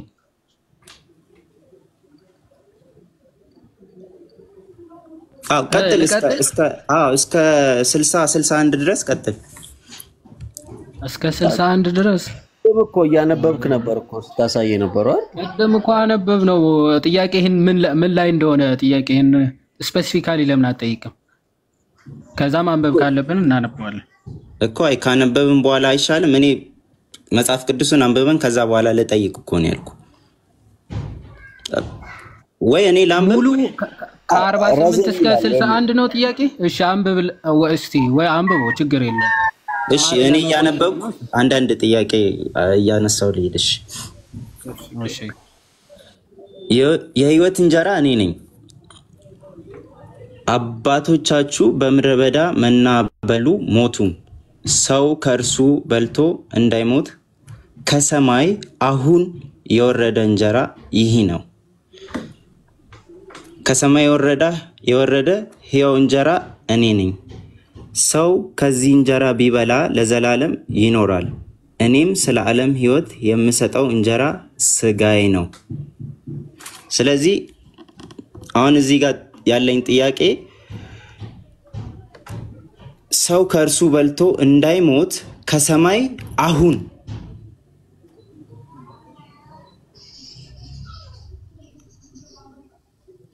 ይሰማል? ተቋርጦ ነበር። ቀጥል። እሺ ቀይ እያበራ ስለሆነ ኮኔክሽን ትንሽ እያስቸገረኝ ነው። ስለዚህ ቁጥር 50 ላይ ሰው ከእርሱ በልቶ እንዳይሞት ከሰማይ አሁን የወረደ እንጀራ ይህ ነው ይላል። ስለዚህ እዚህ ክፍል ላይ ያወራ ያለው ክርስቶስ አሁን የወረደ እንጀራ ሲል ምን ለማለት ፈልገው ነው? እሺ በጣም ጥሩ ጥያቄ። አሁን ክርስቶስ ምን እያለ ነው? በብሉይ ኪዳን ወይም ደግሞ በሙሴ ሰዓት የወረደ መና አለ። ከዛ ደግሞ አሁን በዘመኑ ፍጻሜ ማለት ነው የወረደ ወይም ደግሞ ለሰው ልጆች ሕይወት የሚሰጥ የወረደ እንጀራ አለ። ሁለቱንም እያነጻጸረው ምን አለ? አባቶቻችሁ በምድረ በዳ ምን አረጉ? መና በሉ ሞቱም ይላል። ያንን መና የበላ ኦኬ፣ በሙሴ ሰዓት ሲወርድ የነበረው ሰማያዊ መና የበላ በሕይወት የሚያኖር ወይም ደግሞ ለዘላለም ሕይወት የሚሆን መና አይደለም። ኦኬ፣ እሱ የበሉ አባቶቻችሁ ሞተዋል። ኦኬ፣ ሞተዋል ሲል ይሄ ስጋዊ ሞት ብቻ ሳይሆን ወደ ሲኦል መውረዳቸው አልቀረም ነው። 50 ላይ ግን ሰው ከእርሱ በልቶ እንዳይሞት ከሰማይ አሁን የወረደ እንጀራ ይህ ነው ይላል። አሁን ሰው ደግሞ ከእርሱ በልቶ ደግሞ ለዘላለም እንዲኖር እንዳይሞት የሚያደርግ እንጀራ ግን አሁን ወርዷል ይላል። አሁን ወርዷል ሲል ስለራሱ ስጋ እየተናገረ ነው። አሁን ሰው የሆነ ክርስቶስ ዋጋ ከፍሎ ደሙን አፍስሶ ቆርሶ ካፈሰሰውና ከቆረሰው በልቶ ጠጥቶ ግን ሰው ሞትን አያይም ወይም ደግሞ የዘላለም ሕይወትን እንጂ ሞትን እንደማያይ ሲናገር ከሰማይ የወረደ ሕያው እንጀራ እኔ ነኝ ይልና ኦኬ፣ ሰው ከዚህ እንጀራ ቢበላ ለዘላለም ይኖራል። እርሱ ራሱ ነው የወረደው እንጀራ የተባለው ክርስቶስ ራሱ ነው። በዛ ሰዓት አሁን ማለት በሚናገርበት ሰዓት አይደለም ስጋ የያዘው። አሁን ሲል ዘመነ ሐዲስ ወይም ደግሞ ሐዲስ ኪዳን በዘመኑ ፍጻሜ ሲል ኦፍ ኮርስ ክርስቶስ ስጋ የሆነበትን ዘመን እንደ አንድ አድርጎ መናገር የተለመደ ስለሆነ ልክ ሐዋርያ ቅዱስ ጳውሎስ አሁን ወደ ሰማይ ገባ ብሎ ሐዋርያ ቅዱስ ጳውሎስ ይናገራል። ኦኬ፣ ኮንሲስተንሲ ወይም ደግሞ ቆይ አንዴ። ስለዚህ እዚህ ጋር ያወራለው ስለያዘው ህብስት አይደለም ማለት ነው። ልጨርስ። እሺ ሐሳቡን ስማና ከዛ በኋላ ተጠይቃለህ። ስለዚህ እዚህ ጋር እየተናገረ ያለው ስለ ራሱ ሰውነት ክርስቶስ ስጋውን ቆርሶ ደሙን አፍስሶ የሰው ልጆችን ያድናቸዋል። ከዚህ ከቆረሰው ስጋ ካፈሰሰው ደሙ የሚበላና የሚጠጣ ግን ምን አያይም እያለ ነው?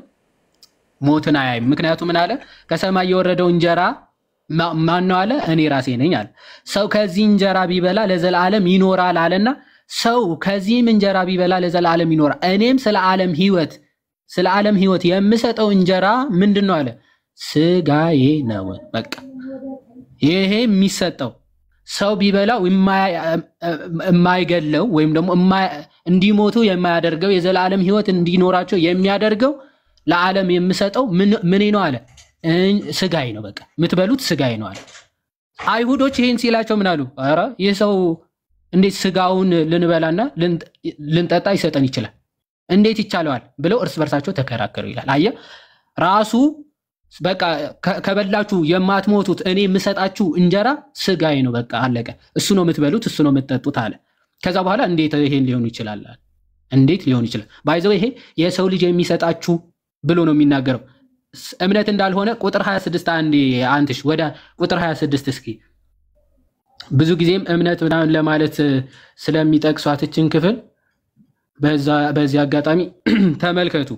ኢየሱስም መልሶ አለ እውነት እውነት እላችኋለሁ የምትፈልጉኝ እንጀራ ስለበላችሁና ስለጠገባችሁ ነው እንጂ ምልክቶችን ስላያችሁ አይደለም ይልና ቁጥር 27 በደንብ ለሚጠፋ መብል አትስሩ አለ። ለሚጠፋ መብል አትስሩ።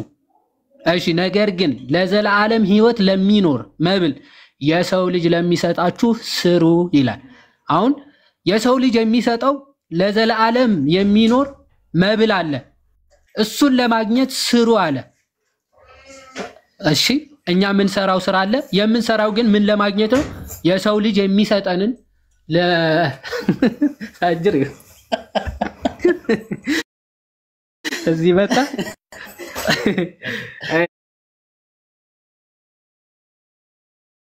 እሺ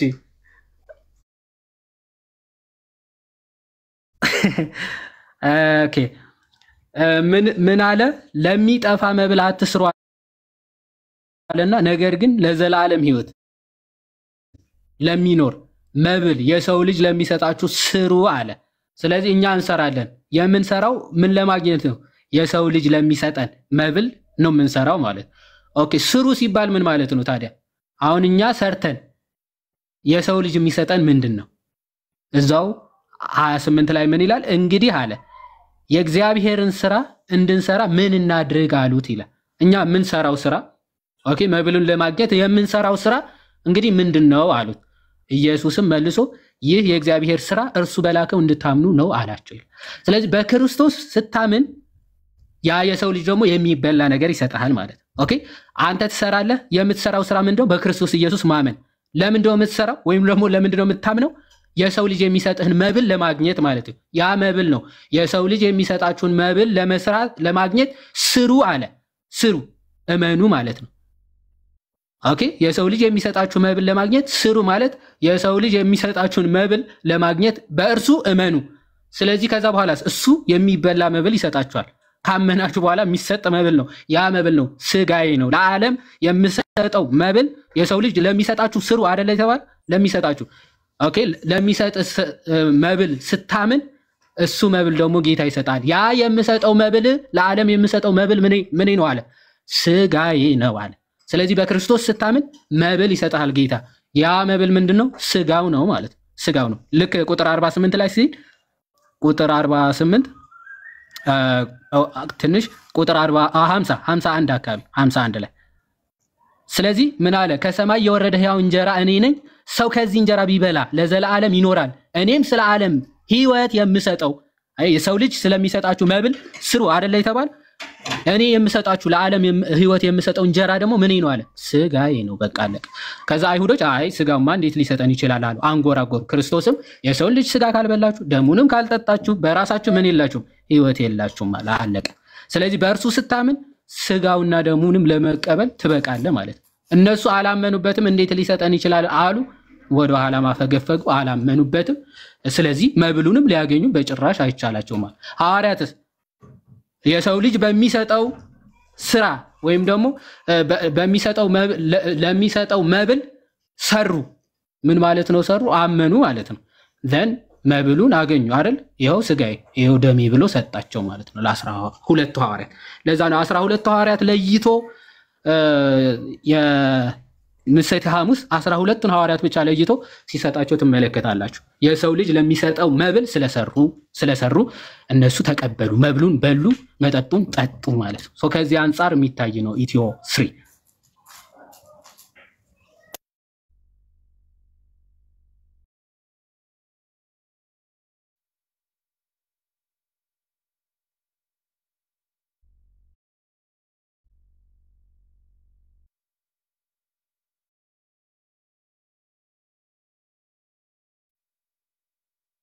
ጨርሰ ነው ተቋርጬ ነው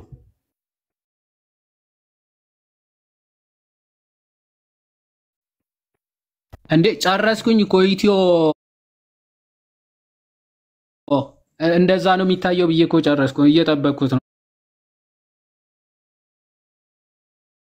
ኔትወርኩ መስሎኝ። ኦኬ አይ ስታክ ያደረገ መስሎኝ መኩ ጋር ስለቆመ መኩ እኮ አለች ፖዝ ስታደርግ እንደዛ መኩ አለ። እሺ አሁን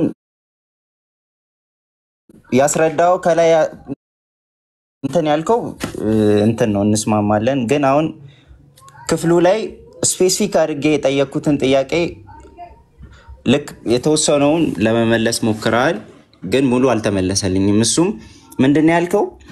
አሁን ስንል አሁን ክርስቶስ እያወራ ባለበት ሰዓት አሁን ሲል ሊትራል አሁን የወረደው ማለት አሁን ክርስቶስ ባለበት ሰዓት ሳይሆን ኦልሬዲ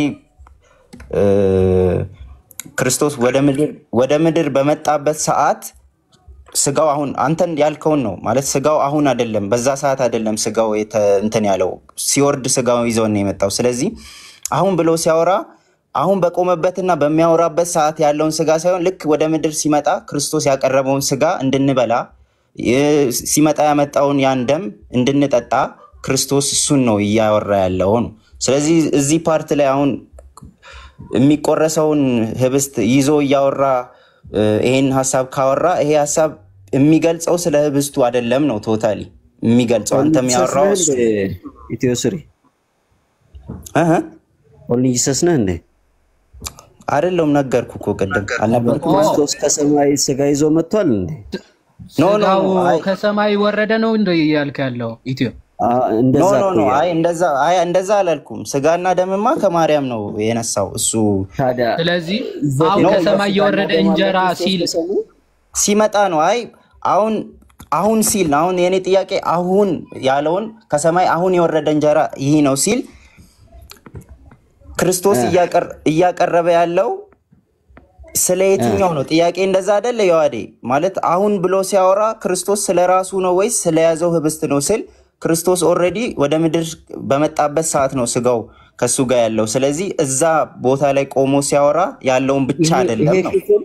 ይሄ ክፍል ትምህርት ነው እየተሰጠበት ያለው። ቅድሚያ ይሄኛውንና ማቴዎስ 26ን ሐሳቡን ካለየ ዋና ፍሬሙን አታገኘው።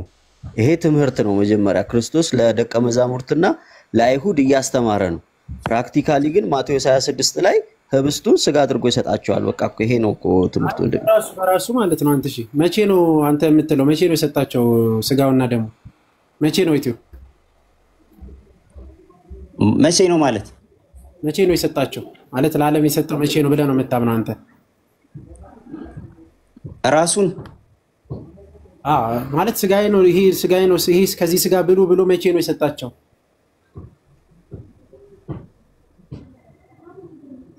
ማለት ምን አይነት ጥያቄ ነው? ከዚህ ሁላችሁ መብላት አለባችሁ አይደል?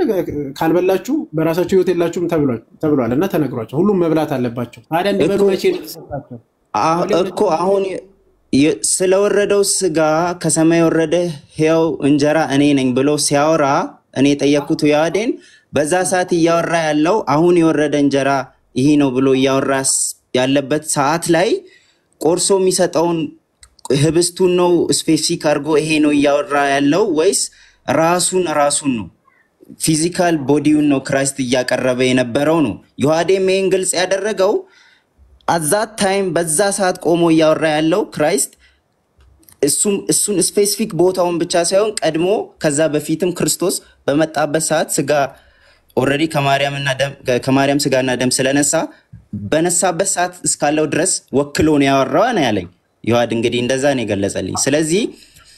ስለዚህ አዛት ታይም ቆርሶ እየሰጠ ይሄን ስቴትመንት ክርስቶስ ካወራ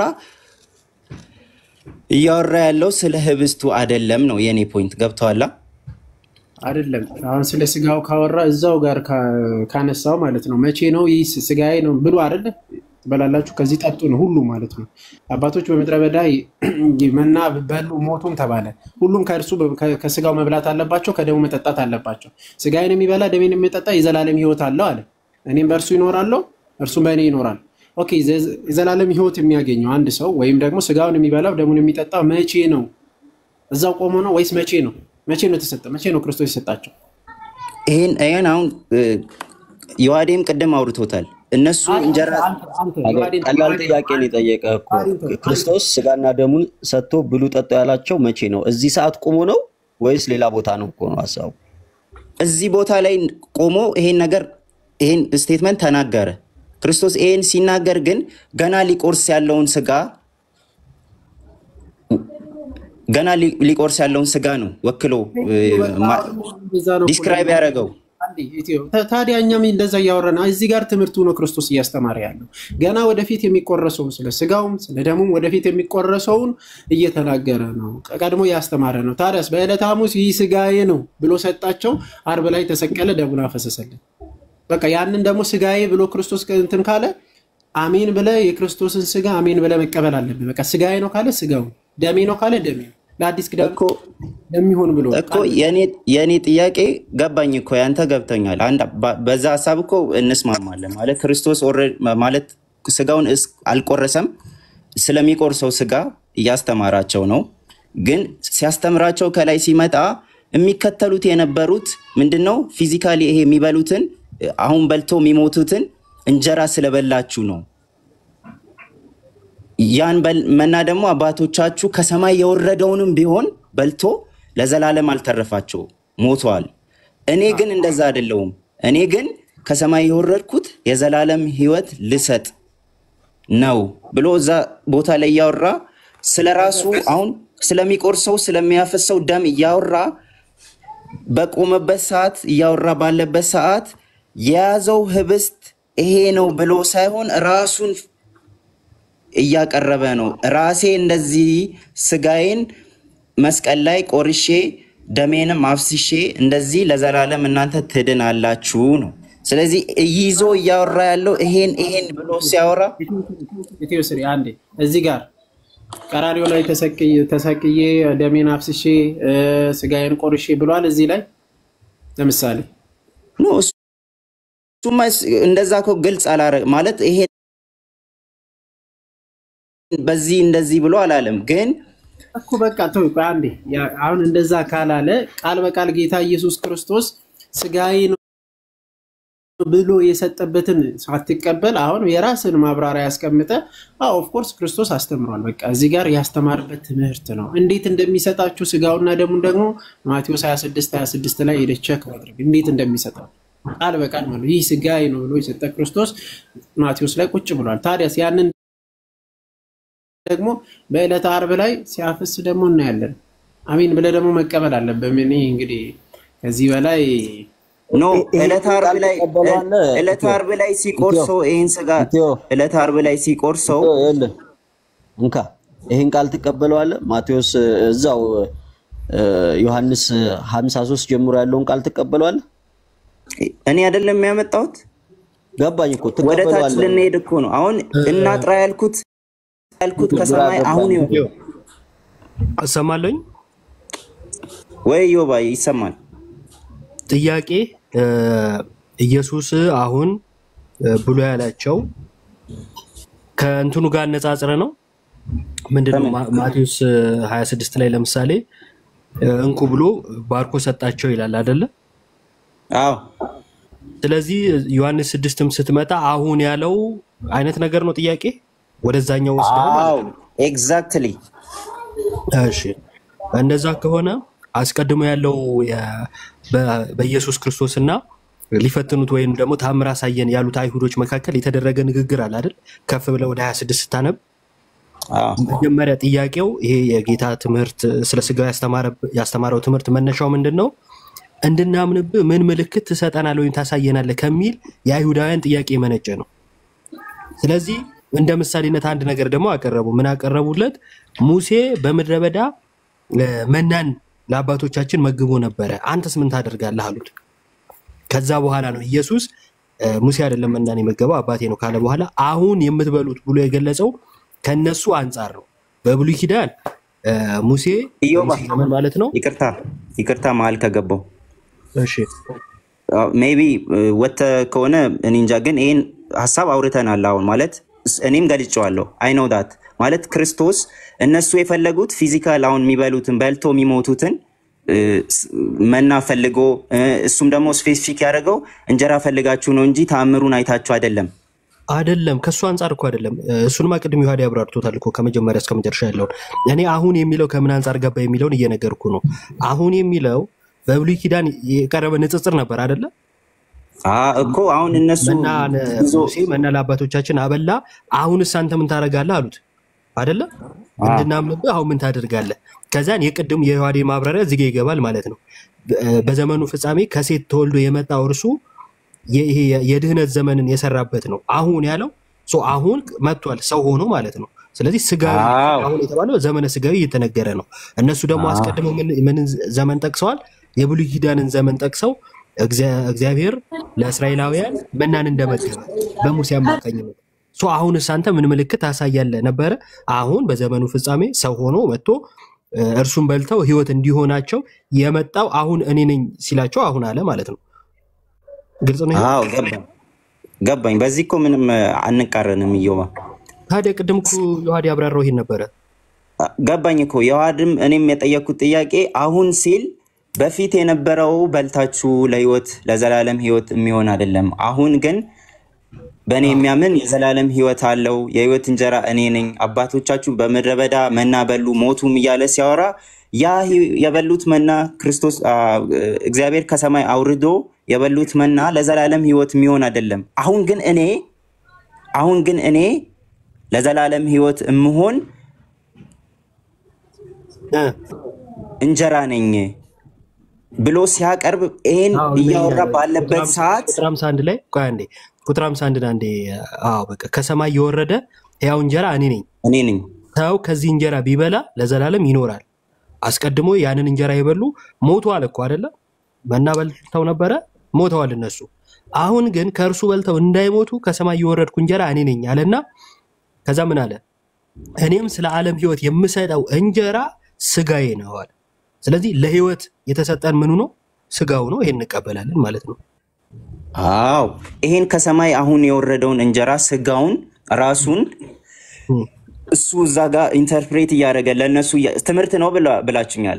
እኔም ትምህርት እንደሆነ አውቃለሁ። ትምህርት እያስተማረ ባለበት ሰዓት አሁን የወረደ እንጀራ እኔ ነኝ ብሎ ለነሱ ሲያስተምር ከመቁረሱ በፊትም ይሄን ትምህርት ራሱን ክርስቶስን ይወክላል። ክርስቶስ አሁን ዓርብ ዕለት እስከሚቆርሰው ድረስ ዓርብ ዕለት ስጋውን እስከሚቆርሰው ድረስ ከዛ በፊት የመጣውበት ዓላማ እኔ የህይወት እንጀራ እንድሆን የመጣውት ነው። ከዛ በፊት የነበረውንም እየወከለ ነው። ዓርብ ዕለት የሚቆረሰውንም እየወከለው ነው። ስለዚህ እያወራ ያለው የወረደ እንጀራ ብሎ እያወራ ያለው በእጁ የያዘውን ህብስት ሳይሆን ራሱን ነው። ስለዚህ የቱ ጋር ያለው አሁን ቆርሶ የሚሰጥ ለነሱ ቆርሶ የሚሰጠውን ማለት ነው። የማቴዎስ 6 ላይ ያለው ነው። ማቴዎስ 26 ላይ ያለው ነው። ስጋዬ ነው አለ አይደል? እሱ ጋር ስለዚህ የኢየሱስ ስጋ ነው ብለህ ታምናለህ?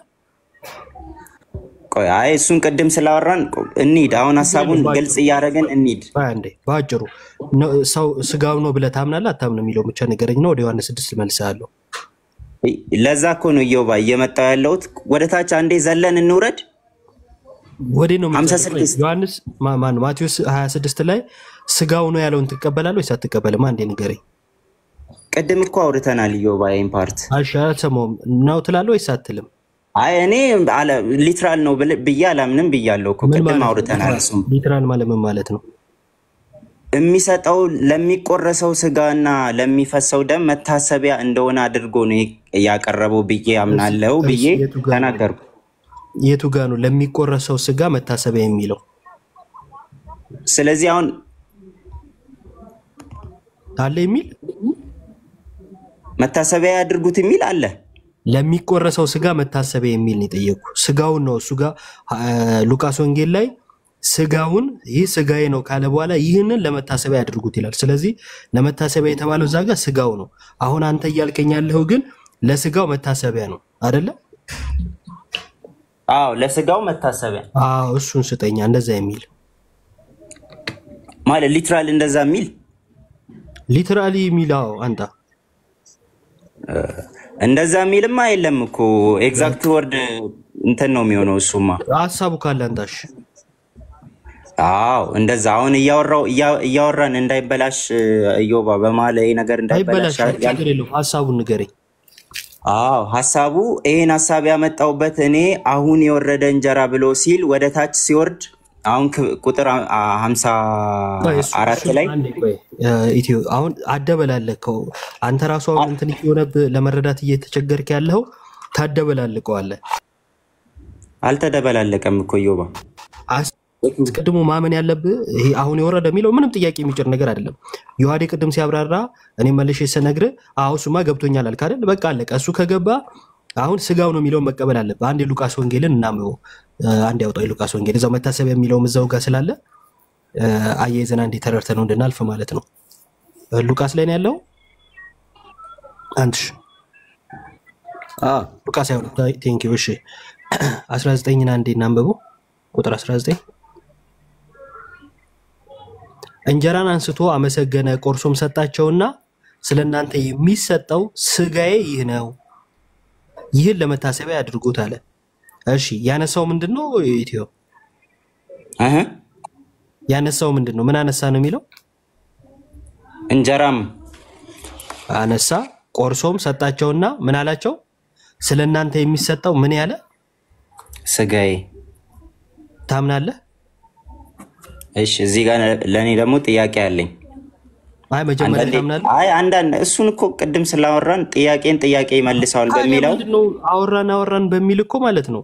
ስጋው ነው ዮሐንስ ወንጌል ዮሐንስ 6 ከቁጥር ወደታች ወርደን እና ወደታች እየወረድን ስለነበር እኮ ነው እንዳይበላሽ ያልኩት። ወደዛና ወደዚህ 50 ቁጥር 58 እስቲ ክፈትልኝ። አንዴ ቆይ ኢትዮ ዮሐንስ 6ን እርሳው በቃ አሁን ቁጥር 58 ክፈትልኝ ዮሐንስ። እሺ ቆይ አንዴ ይከፈታል።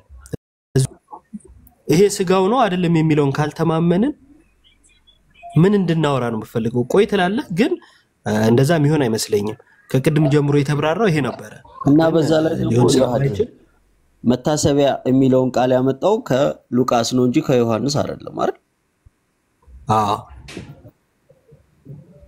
ለዛ ነው ሉቃስ ላይ መታሰቢያ የሚለውንም ስላነሳ አያይዘን እንድንረዳው ብዬ ነው ወደዚህ እንትን ያልኩ። ስጋ የሚለውን ትቀበላለህ ወይስ አትቀበልም?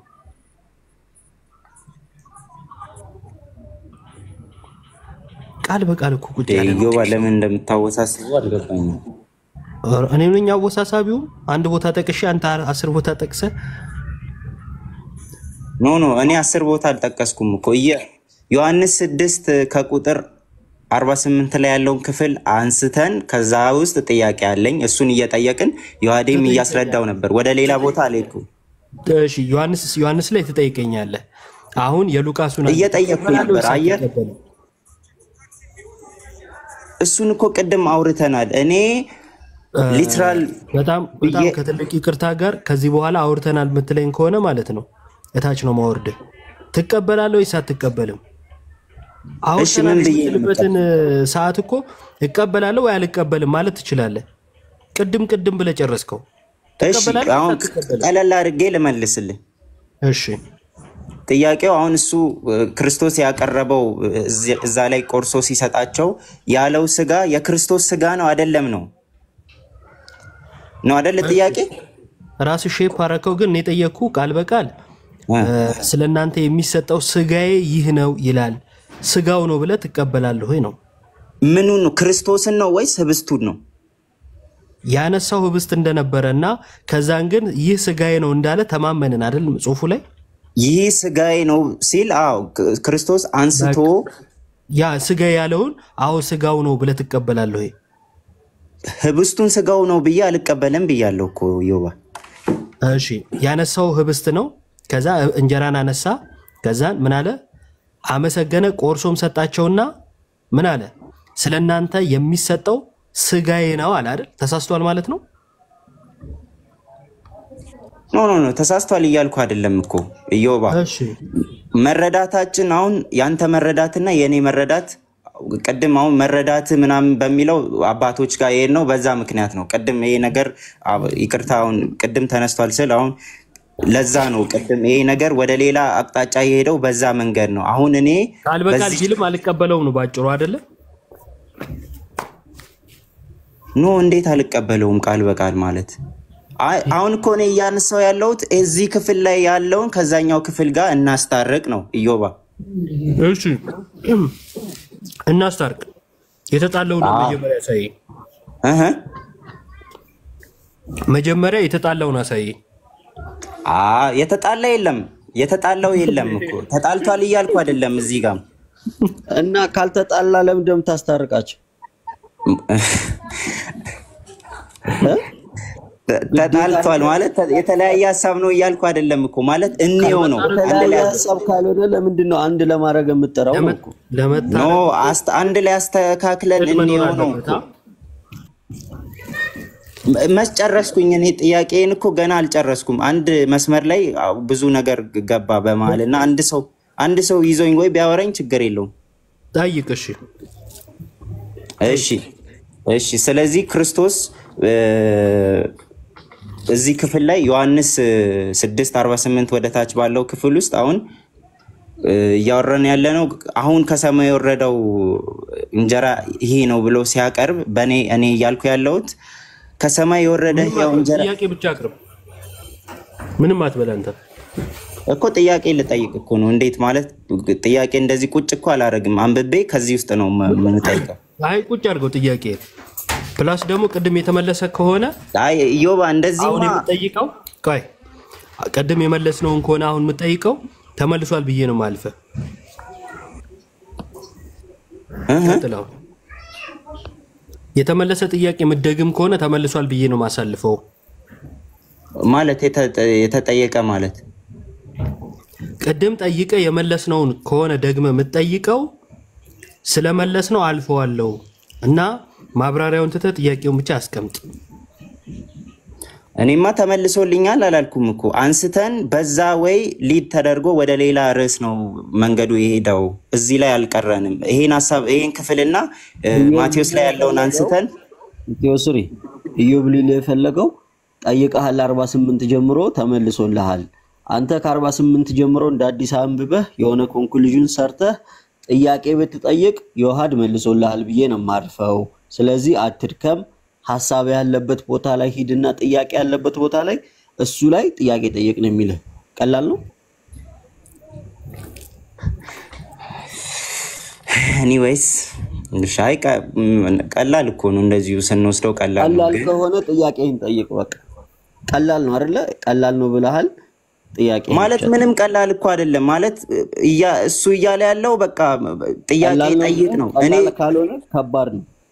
ኖ ጥያቄ ልጠይቅ በየ መጀመሪያ ስገባ የገባውበት መንገድ መጽሐፍ ቅዱስ ይሄው ጠይቅ እኮ ልጠይቅ እኮ ገና እያነበብኩ ሳለ ወደ ጥያቄው የሚለው ኢዮብ ምንድነው? አንተ ችግር ምንድነው? ንባብ ትሰራና እኔ እያልኩት ያለሁት ብለህ ስለራስህ ሐሳብ ትቀጥላለህ። መሆን ያለበት እኔ አላልኩም መቻልኩኝ ማለቱ ነው ብለህ ነው መጠየቅ ያለብህ። ምን ማለቱ ነው ብዬ ዮሐድ እኮ አለ እዚህ ጋር ለምንድን ነው ወደ ክርክር መልሶልሃል? አልመለሰልህም? አልተመለሰልኝም ግን አብራርቷል። ጥያቄ ግዴታ ስላልብራራ ተመልሶልኛል ማለት ነው። ጭንቅላት ያልተመለሰልህ ወይስ ዮሐድ መልሷል? ላንተ ጭንቅላት ያልተመለሰልህ ወይንስ ዮሐድ ምላስ ሰጥቶ ማይክ ሚውት አድርጓል? እኮ ዮሐድ ለጠየቁት ጥያቄ ዮሐድ መልስ ሰጥቷል። ከዛ ዮሐድ ለመለሰው ጨረስን አይደል? ስለዚህ ሌላ ጥያቄ ተሻገር ማለት ነው። ቀላል እኮ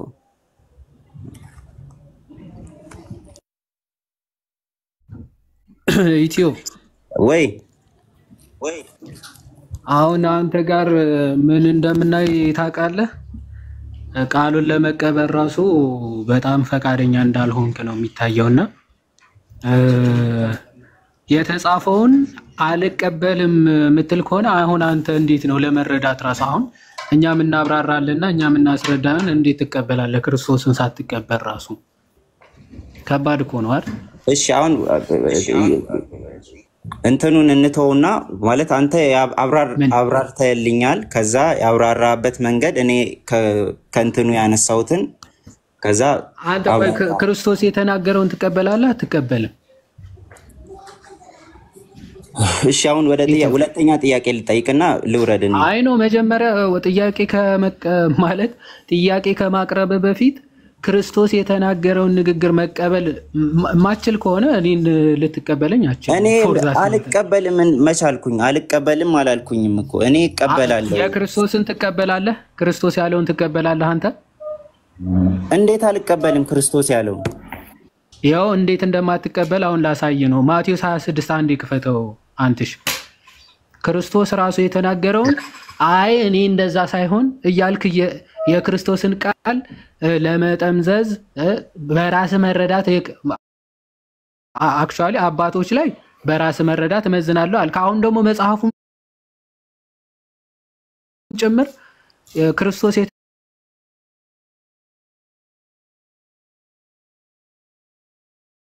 የተናገረውን ቃል ጨምረሶ በራሴ መረዳት ቀይሬ ነው የምቀበለው እያልክ ነው። ምክንያቱም ያው ክርስቶስ ሲበሉ አለ ኢየሱስ እንጀራን አንስቶ መጀመሪያ እንጀራ ነው ያነሳው። ሲያነሳ አይደል ኢትዮ ሲያነሳ ምን አነሳ ነው ያለው? እንጀራን አነሳ። ከዛ በኋላ እንጀራውን አንስቶ ምን አደረገው? ባረከ። ኦኬ ባረከው እንጀራውን ማለት ነው። ሲባርከው ቆርሶ ለደቀ መዛሙርቱ ሰጠና ያው መጀመሪያ እንጀራን አነሳ፣ ከዛ ባረከ። ከባረከው በኋላ ግን ምንድነው የሚለው? እንካችሁ ብሉ ይህ ምንድነው ነው የሚለው? ስጋዬ ነው አለ አይደል? ይህ ምንድነው አላቸው ሲሰጣቸው? ስጋዬ ነው አይደል? ስጋዬ ነው ያለውን አንተ ስጋው ነው ብለህ ትቀበላለህ አትቀበልም? መጀመሪያ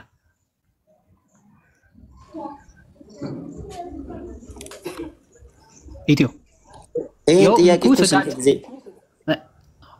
መልሰው የጌታ ቃል ነው እቀበላለሁ ብለሃል። እስኪ እናያለን። ክርስቶስ ይሄ ስጋዬ ነው ብሎት ሰጣቸው። ስጋው ነው ብለህ ትቀበላለህ አንተ?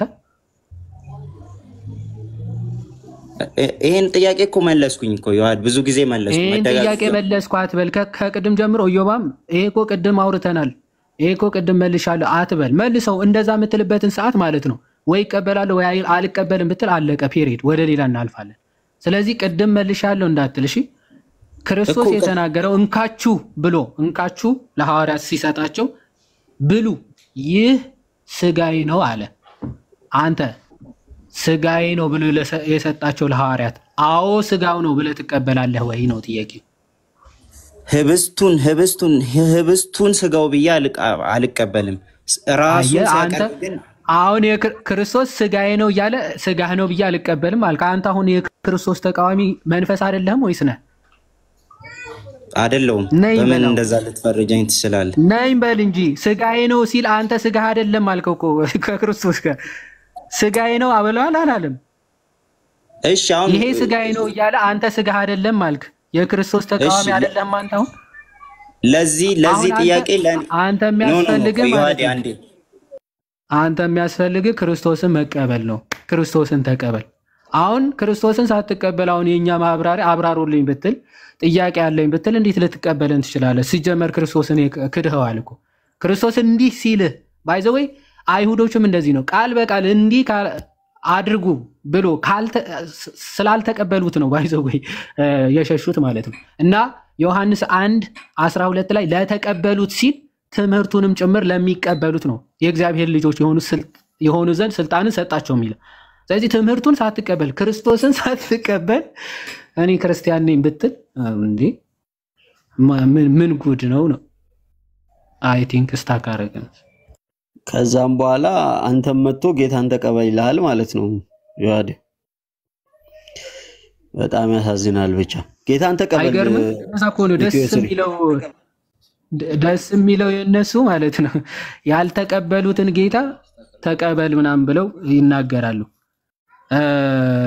ይኸውላችሁ መጀመሪያ ጌታ እናንተ ክርስቶስን ልትቀበሉት ያስፈልጋችኋል። ለዛ ነው ክርስቶስን ራሱ ትቃወሙታላችሁ። ክርስቶስን ከተቃወማችሁ ደግሞ ቅዱሳንን እኛንም ብትቃወሙ አይደንቅም። በነገራችን ክርስቶስ ስጋዬ ነው ሲል አንተ አይ አይደለም ነው ሊትራሊ ሰምታችሁታል። አይ ስጋውማ አይደለም ብሎ ስጋዬ ነው ያለውን ጌታ አይ ስጋህ አይደለም ብሎ ከተቃወመ ይሄ እንዴ እኛን ቢቃወመን ቅዱሳን ቢቃወሙ ምን ይደንቃል? አይደንቅም።